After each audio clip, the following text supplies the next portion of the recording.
आज हनुमान जन्मोत्सव के मौके पर अजान के खिलाफ अभियान तेज हो चुका है। महाराष्ट्र नवनिर्माण सेना के अध्यक्ष राज ठाकरे पुणे में हनुमान चालीसा का पाठ करने पहुंचे, जहां भारी संख्या में एमएनएस कार्यकर्ता मौजूद रहे। राज ठाकरे ने वहां कार्यकर्ताओं की मौजूदगी में हनुमान जी की महाआरती की। हाल ही में उन्होंने राज्य सरकार को मस्जिदों में बजने वाले लाउडस्पीकर को लेकर कहा था कि इन्हें बंद किया जाना चाहिए। अगर ऐसा नहीं होता है तो वो इस हनुमान चालीसा को बजवाएंगे तेज आवाज में। और इसके बाद उनके पार्टी के कार्यकर्ता जगह जगह हनुमान चालीसा का पाठ कर रहे हैं।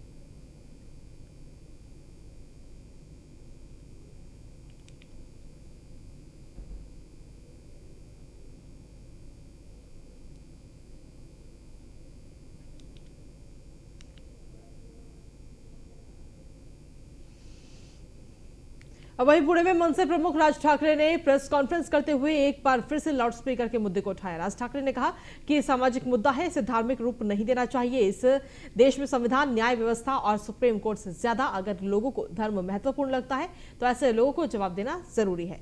राज्य में मुझे कोई भी तनावपूर्ण वातावरण निर्माण करना या फिर दंगा भड़काने का इरादा नहीं है।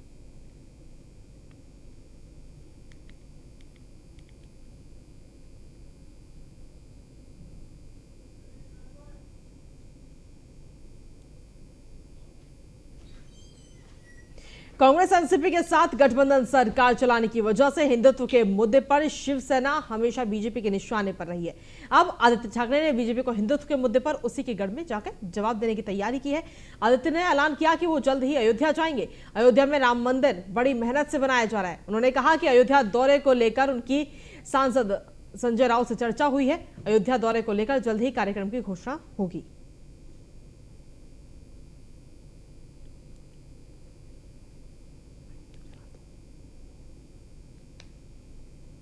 वहीं शिवसेना सांसद संजय राउत ने एक बार फिर राज ठाकरे पर निशाना साधते हुए कहा कि जो लोग हनुमान चालीसा का पाठ करने का दावा करते हैं वो इसकी पहली दो चौपाई भी दिल से नहीं कह सकते। वो राष्ट्रगान और वंदे मातरम का पाठ भी नहीं कर सकते। शिवसेना नेता संजय राउत ने सांप्रदायिक दंगे की स्थिति पैदा करना और चुनाव जीतना अब एक पैटर्न और पैकेज है, लेकिन ये देश को टुकड़ों में बांट देगा। संघ चालक मोहन भागवत जी हमारे लिए भी आदरणीय है। अगर अखंड हिंदुस्तान की बात कोई करता है तो सबसे पहले उनको पीओके को हिंदुस्तान को जोड़ना पड़ेगा, वो ले लीजिए। फिर पूरा जो पाकिस्तान विभाजन हुआ था 1947 में, उनको हिंदुस्तान को जोड़ना पड़ेगा, वो भी लीजिए। कभी कंधार तक हमारी सीमाएं थी, वो भी लीजिए। श्रीलंका भी लीजिए और एक अखंड हिंदुस्तान, एक महासत्ता बना लीजिए। किसी ने रोका नहीं है। ये देश के लिए गर्व की बात है। वहीं मुंबई में एक विशेष सीबीआई अदालत ने भ्रष्टाचार के एक मामले में महाराष्ट्र के पूर्व गृह मंत्री अनिल देशमुख, बर्खास्त पुलिसकर्मी सचिन वाजे और 2 अन्य लोगों को न्यायिक हिरासत में भेज दिया है। देशमुख और उनके 2 सहयोगी एक मामले में प्रवर्तन निदेशालय द्वारा गिरफ्तार किए जाने के बाद न्यायिक हिरासत में थे। भ्रष्टाचार के एक मामले के सिलसिले में सभी आरोपियों को सीबीआई की हिरासत में भेज दिया गया है। उनकी रिमांड की अवधि खत्म होने पर उन्हें विशेष सीबीआई न्यायाधीश के सामने पेश किया गया था, जिसके बाद उन्हें न्यायिक हिरासत में वापस भेज दिया गया है।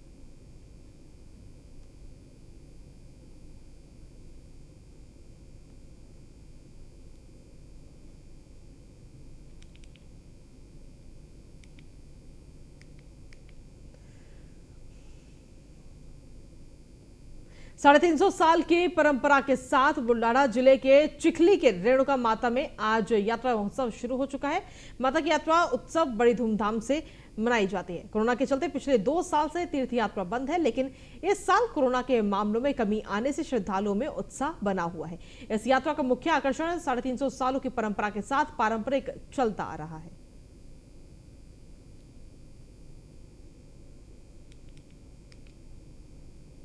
मुंबई गोवा हाईवे पर स्थित खड़े ट्रक में अचानक भीषण आग लग गई और आग लगने से लाखों का नुकसान भी बताया जा रहा है। 2.5 घंटे की कड़ी मशक्कत के बाद इस भीषण आग पर काबू पाया गया। तो वहीं जानकारी में पता चला है कि ट्रक में केमिकल लोड था, जिसे एक निजी कंपनी ले जाया जा रहा था। वहीं आग लगने के कारणों का अभी तक खुलासा नहीं हो पाया है।